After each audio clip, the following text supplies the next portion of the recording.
Hello student, हमारा chapter चल रहा है प्लांट किंगडम यानी कि वनस्पति जगत, जो हमारी बुक का थर्ड चैप्टर है।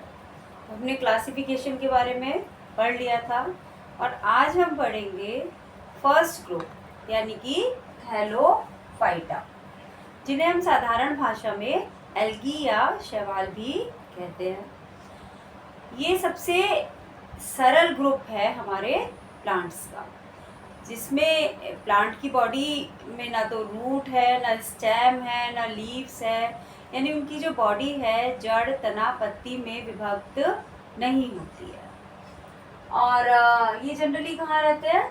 वाटर में ही रहते हैं। लेकिन वाटर के अलावा वाटर भी कैसा, ये मैराइन वाटर में भी मिल सकते हैं यानी समुद्र में भी, और ये फ्रेश वाटर में भी मिल सकते हैं यानी कि नदी, तालाब, पोखर आदि में भी मिल सकते हैं। इसके अलावा ये पत्थर, जो नम पत्थर होते हैं पानी के आसपास वाले पत्थर, वहाँ भी मिल सकते हैं। और लकड़ी के ऊपर भी उग जाते हैं, ये मिट्टी पर भी उग जाते हैं।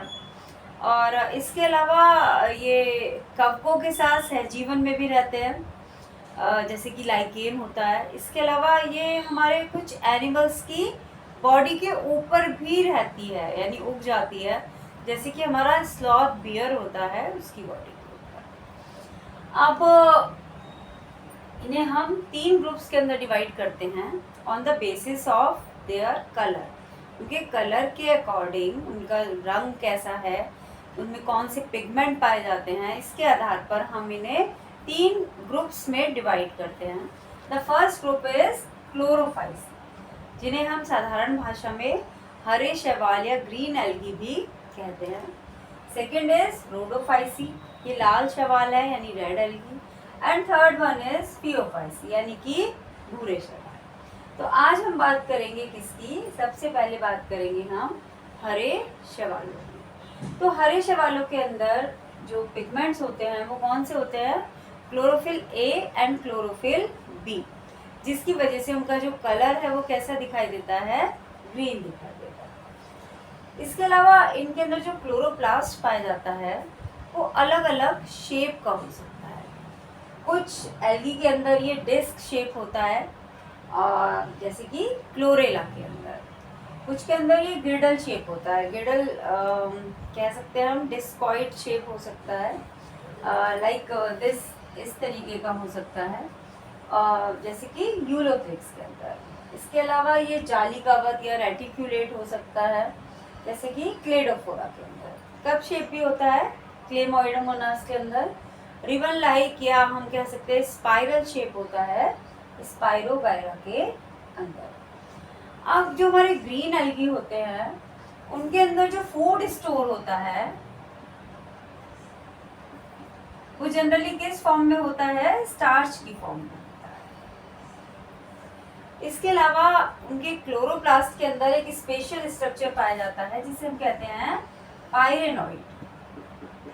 तो पाइरेनॉइड में क्या होता है कि मिडिल में उसका जो सेंटर होता है वो बना होता है प्रोटीन का, और उसके चारों तरफ होते हैं स्टार्च के ग्रेन्यूल्स। तो उसकी जो शेप है वो कैसी दिखाई देती है? फ्लावर शेप दिखाई देती है।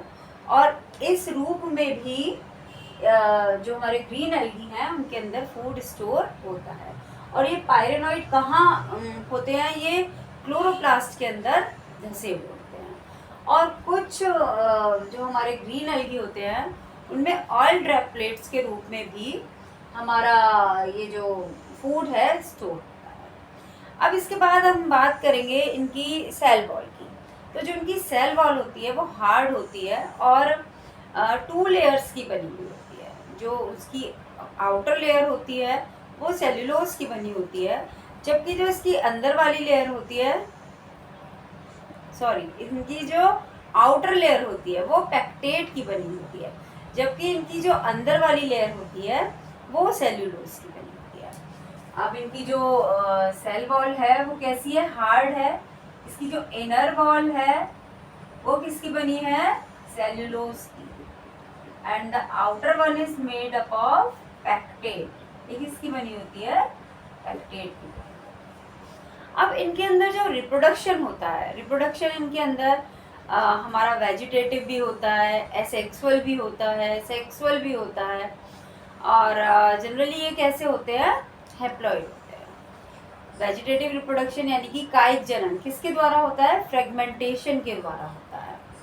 और जो हमारा एसेक्सुअल रिप्रोडक्शन अलैंगिक जनन होता है वो अलग अलग तरीके के स्पोर्स के द्वारा होता है। जो मेन जो हमारे स्पोर्स हैं वो है हमारे जू स्पोर, और जू स्पोर मोटाइल होते हैं, यानी उनके अंदर फ्लैजिला पाया जाता है, वो मूव कर सकते हैं, एक जगह से दूसरी जगह वो जा सकते हैं। इसके अलावा इनके अंदर एप्लानोस्पोर भी पाए जाते हैं। तो इनके अंदर कई तरह के स्पोर पाए जाते हैं। एप्लानोस्पोर क्या है, नॉन मोटाइल है, उनके अंदर फ्लैजिला नहीं पाया जाता है। और जो लैंगिक जनन है, सेक्सुअल रिप्रोडक्शन है, वो गैमेट्स के, युग्मकों के फ्यूजन के द्वारा होता है, यानी कि उनके मिलने से होता है। अब जो गैमेट्स हैं वो कई तरह के हो सकते हैं। कई बार ऐसा है कि जो गैमेट है वो दोनों ही गैमेट सेम है, दोनों ही गैमेट सेम है बिल्कुल। तो ऐसे सेक्सुअल रिप्रोडक्शन को हम कहते हैं आइसोगैमस।